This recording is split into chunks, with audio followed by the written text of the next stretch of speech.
Welcome to a new video. একটি গুরুত্বপূর্ণ update SIR 2026 সংক্রান্ত মাধ্যমিক বা দশম শ্রেণী অ্যাডমিট কার্ড সংক্রান্ত বড় সিদ্ধান্ত নেওয়া হয়েছে। ভারতের নির্বাচন কমিশন বা ইলেকশন কমিশন অফ ইন্ডিয়ার পক্ষ থেকে জানানো হয়েছে এসআইআর 2026-এর নথি যাচাইয়ের ক্ষেত্রে মাধ্যমিক বা দশম শ্রেণীর অ্যাডমিট কার্ডকে বৈধ ডকুমেন্ট হিসেবে গ্রহণ করা হচ্ছে না।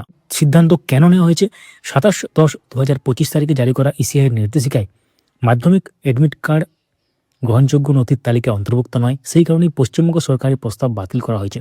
কাদের জন্য গুরুত্বপূর্ণ? যারা 2026-এর আওতায় ভোটার তালিকা সংশোধন, যাচাই বা ভেরিফিকেশন, হিয়ারিং বা ডকুমেন্ট আপলোড করবেন, তাদের জন্য তথ্য অত্যন্ত জরুরি।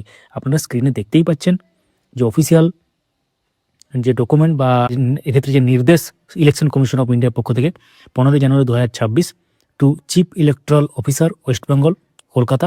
সাবজেক্ট কি? প্রপোজাল ফর অ্যাকসেপ্টেন্স অফ মাধ্যমিক admit card as valid document.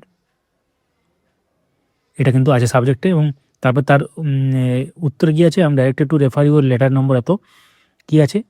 1 January subject cited about no state commission and examine the proposal. In this regard, it is noted that as per commission's instruction issued filed letter নম্বর এখানে dated দেওয়া আছে 27/2025 for conduct of SIR 2025 মাধ্যমিক class 10 admit card is not listed as an admissible document for verification purpose. In view of the above, the commission is of the opinion that the proposal to accept Madhyamik admit card as valid document can not be access to, মানে মাধ্যমিকের যে admit card সেটা কিন্তু valid document হিসাবে এখানে কিন্তু ধরা হবে না।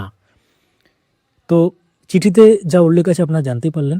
অর্থাৎ এক্ষেত্রে এই যে গুরুত্বপূর্ণ ব্যাপার সেটা অবশ্যই সবার সাথে শেয়ার করুন, ভিডিওটি লাইক করুন সব, এবং কোনো প্রশ্ন থাকলে অবশ্যই কমেন্টে লিখুন। আমরা আমাদের ফেসবুক পেজ এবং ইউটিউব চ্যানেলে রেগুলার বেসিসে পোস্ট এবং ভিডিও নিয়ে আসি। যারা ফেসবুক থেকে দেখছেন আমাদের এই পেজটিকে ফলো করে রাখুন, যারা ইউটিউব থেকে দেখছেন চ্যানেলটিকে সাবস্ক্রাইব করে রাখুন।